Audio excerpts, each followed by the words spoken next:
Students, good morning to all of you. आज grammar का turn.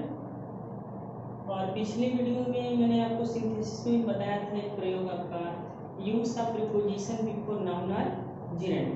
कैसे हम नाउन या जिरेंड से पहले प्रीपोजिशन का प्रयोग करके दो या दो से अधिक वाक्य को जोड़कर एक वाक्य बनाते हैं। पढ़ा दिया है मैंने, नोट्स भी भेजा नहीं है। और आज हम इस जो अगला टॉपिक है यूज ऑफ एडजेक्टिव, इसको पढ़ा लेंगे और दोनों का वीडियो और दोनों का नोट्स एक साथ में भेज देंगे, जिससे आप लोग लिख लेंगे अपनी कॉपी पर। ठीक है, आगे चलते हैं। आज का जो टॉपिक है, next topic use of adjective, मतलब एडजेक्टिव का प्रयोग करके हमको सिंपल सेंटेंस क्रिएट करना है, बनाना। तो सबसे पहले हमको पता होना चाहिए कि what is an adjective. Generally हम लोग जानते हैं जो भी हमारे सारे पार्ट्स ऑफ स्पीच होते हैं उसमें एक एडजेक्टिव होता है। नाउन से लेकर के इंटरजेक्शन तक जितने भी सारे पार्ट्स ऑफ स्पीच हैं उसमें आपका एक प्रयोग आता है एडजेक्टिव। एडजेक्टिव क्या होता है? जनरली जो हम लोग इसका डिस्क्रिप्शंस करते हैं, इसका जो एक्सप्लेनेशन करते हैं कि an adjective is a word which qualifies a noun और प्रोनाउन। जैसे किसी नाउन या प्रोनाउन को क्वालिफाई करता है, उसके बारे में डिटेल्स देता है, उसके बारे में व्याख्या करता है, उसकी विशेषता या दोष बताता है, तो उसको हम जनरली क्या बोलते हैं? एडजेक्टिव बोलते हैं। लेकिन डिफिनेशन के तौर पर इसको हम उस डिफिनेशन को और ब्रीफ में कर सकते हैं, बहुत ही संक्षेप में उसको कर सकते हैं कि एडजेक्टिव क्या होता है। तो हम कह सकते हैं an adjective is describing word. ये आपका डिफिनेशन हो गया। डिफिनेशन संक्षेप में डिफिनेशन है आपका, an adjective is a describing word. Adjective क्या होता है? व्याख्या करने वाला वर्ड होता है, शब्द होता है। मतलब जैसे हम किसी वस्तु या व्यक्ति या किसी स्थान के बारे में व्याख्या करते हैं, व्याख्या का मतलब केवल इतना नहीं कि केवल उसकी विशेषता या दोष बताना है, कुछ भी बता सकता है।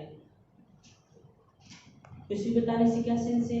वो विशेषता भी बता सकता है, दोष बता सकता है, अवस्था बता सकता है, स्थिति बता सकता है, आकार बता सकता है, रंग बता सकता है, वजन बता सकता है। मीन्स जैसे कोई व्याख्या करेगा, उसके बारे में डिटेल्स देगा, तो वह शब्द क्या होता है? एडजेक्टिव। जैसे एग्जाम्पल लेते हैं, Ram is a good boy. Ram कैसा लड़का है? अच्छा लड़का है। ये आपका एडजेक्टिव हो गया। ठीक है, तो बेस है समझने के लिए। तो सिंथेसिस में भी हम देखते हैं कि एडजेक्टिव का प्रयोग होता है। और कैसे होगा हम देखेंगे कि जब दो या दो से अधिक साधारण वाक्य को जोड़कर एक साधारण वाक्य बनाएंगे, तो दिए गए वाक्यों में से दो वाक्य होंगे कम से कम, दोनों वाक्यों में किसी एक वाक्य में एडजेक्टिव दिया होगा। ठीक है, एडजेक्टिव ऑलरेडी देखेंगे कैसे प्रयोग करते हैं। दिए गए वाक्यों में से किसी न किसी एक वाक्य में एडजेक्टिव दिया रहता है, और या जिस वस्तु या व्यक्ति की व्याख्या करता है, जिस नाउन की व्याख्या करता है, ठीक उसके पहले उसको हम रख देते, उसके पहले रख देते हैं। बहुत ही आसान विधि है। जैसे देखते हैं, जैसे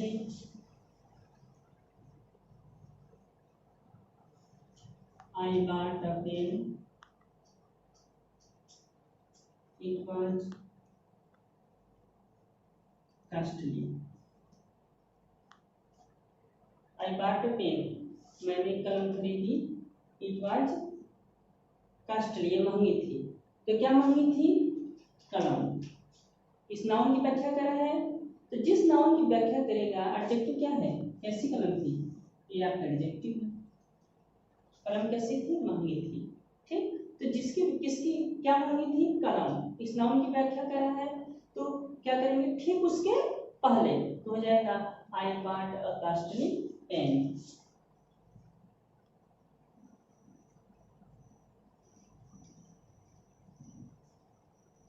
कॉस्टली पेन, मैंने एक महंगी कलम खरीदी।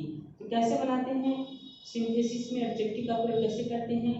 दिए गए वाक्यों में से किसी न किसी एक वाक्य में एडजेक्टिव दिया रहता है, या जिस वस्तु या व्यक्ति की व्याख्या करता है, ठीक उसके बगल में उसे हम रख देते हैं, उसके बगल मतलब उसके पहले, जैसे पहले बार हम देख रहे हैं कि आई बॉट अ पेन, मैंने एक कलम खरीदी, इट वाज कॉस्टली, महंगी थी। तो कलम कैसी थी? महंगी। तो इस एडजेक्टिव को इसके पहले हम एडजेक्टिव देखेंगे और देखेंगे किसकी व्याख्या करा है, इस कलम की व्याख्या करा है। तो इस कलम से पहले इस एडजेक्टिव को रखेंगे तो जाएगा I bought a costly pen. ठीक है। दूसरा example,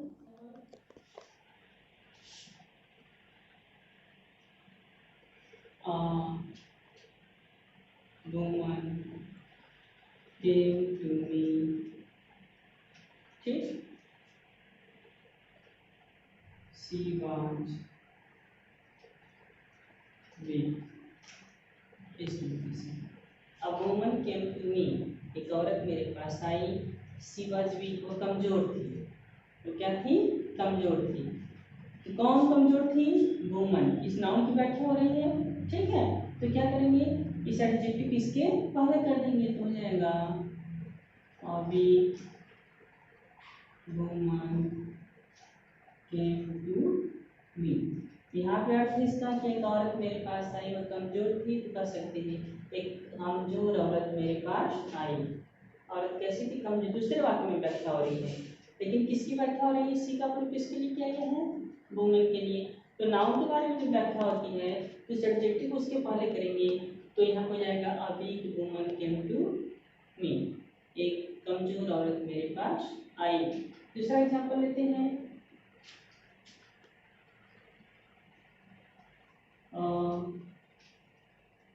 tiger was hungry, he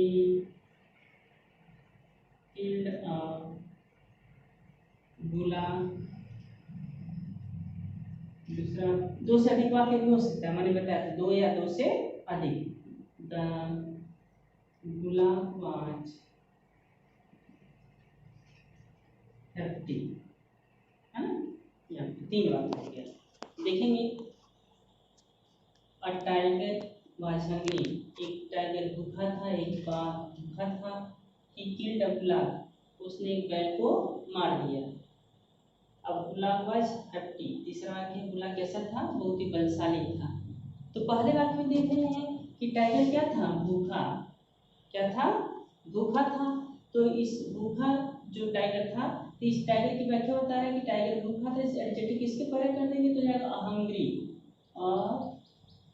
hungry tiger. ठीक। अब क्या करेंगे? किल्ड, मार दिया। किसको मार दिया? एक बैल को मार दिया।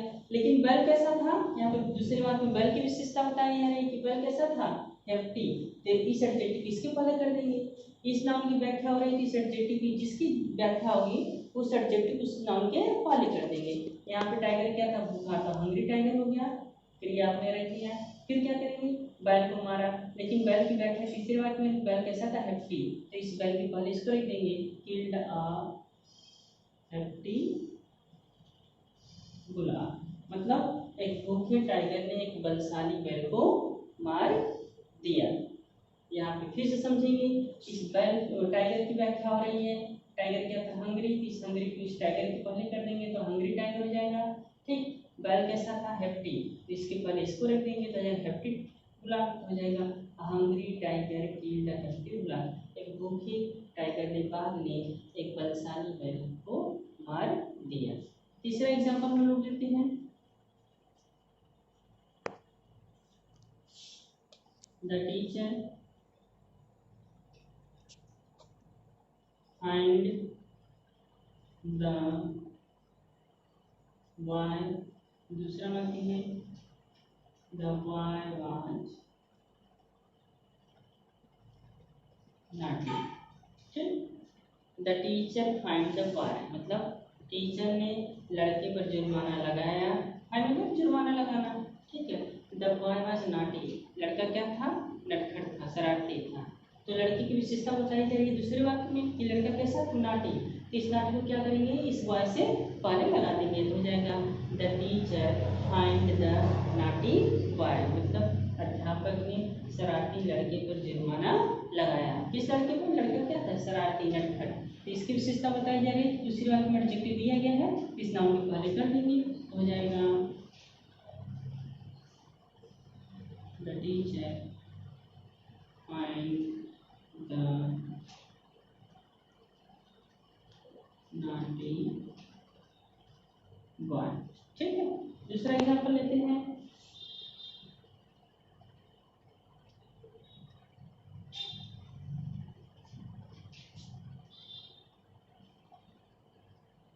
I bought a watch,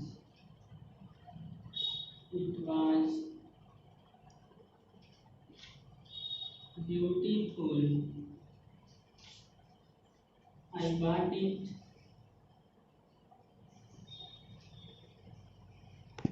last month, if I bought it from Mr.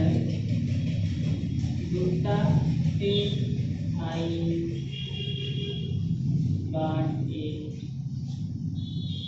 for 400 rupees. अब इसे हम लोग देखते हैं कितने वाक्य हो गए, 4 वाक्य हो गए। मैंने एक घड़ी खरीदी, इट वॉज ब्यूटीफुल, यह सुंदर थी। I bought it last month, मैंने इसे पिछले महीने खरीदा। I bought it from mister Gupta, मैंने इसे किससे खरीदा, मिस्टर गुप्ता से खरीदा। फिर मैंने इसे कितने में खरीदा, 400 में खरीदा। तो I bought it for 400 rupees. मैंने बताया था नाउन और फ्रेज इन अपोजिशन, मैंने बताया था कि वस्तु की कीमत के लिए किसका प्रयोग करते हैं, फॉर का। ठीक है, अब इसको थोड़ा सा इरेज करते हैं फिर समझाते हैं। अब देख रहे हैं यहाँ पे कि पहले आई बॉट वॉच, मैंने घड़ी खरीदी, और दूसरे वाक्य में घड़ी की विशेषता बताई जा रही है, घड़ी कैसी थी, सुंदर। ठीक है, तो लिखेंगे, तो इस घड़ी की विशेषता बताई जा रही थी, इस ब्यूटीफुल को इसके पहले करेंगे तो हो जाएगा आई बॉट ब्यूटीफुल वॉच। ठीक, कब खरीदा, लास्ट मंथ, लिखेंगे यहाँ पे लास्ट मंथ खरीदा। ठीक, किससे खरीदा, फ्रॉम मिस्टर गुप्ता, लिखते जाएंगे। जो चीजें कॉमन है उसको फ्रॉम मिस्टर गुप्ता।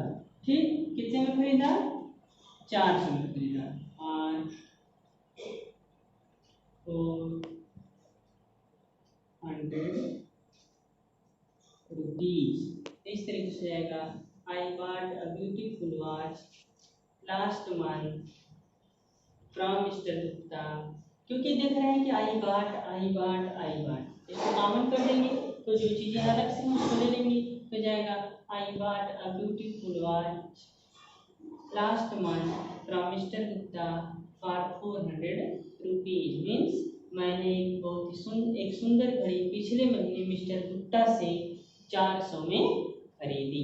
ठीक है, ये आपका है प्रयोग एडजेक्टिव का। एडजेक्टिव का प्रयोग हम कब करते हैं, दिए गए वाक्य में से किसी न किसी एक वाक्य में एडजेक्टिव दिया रहता है, यह जिस वस्तु या व्यक्ति की व्याख्या करता है, जिस नाउन की व्याख्या करता है, ठीक एडजेक्टिव को उसके पहले रख करके वाक्य में आगे जोड़कर लिख देते हैं। कुछ एग्जांपल्स मैंने दिया है, आप लोग टेक्स्ट बुक में देखेंगे और सारा एग्जांपल्स, नहीं समझ में आएगा ग्रुप में आप क्वेश्चन करेंगे, और थोड़े समय के बाद इसके पहले का जो टॉपिक था और ये टॉपिक है, दोनों का मैं नोट्स सेंड करूंगा। Okay, thank you.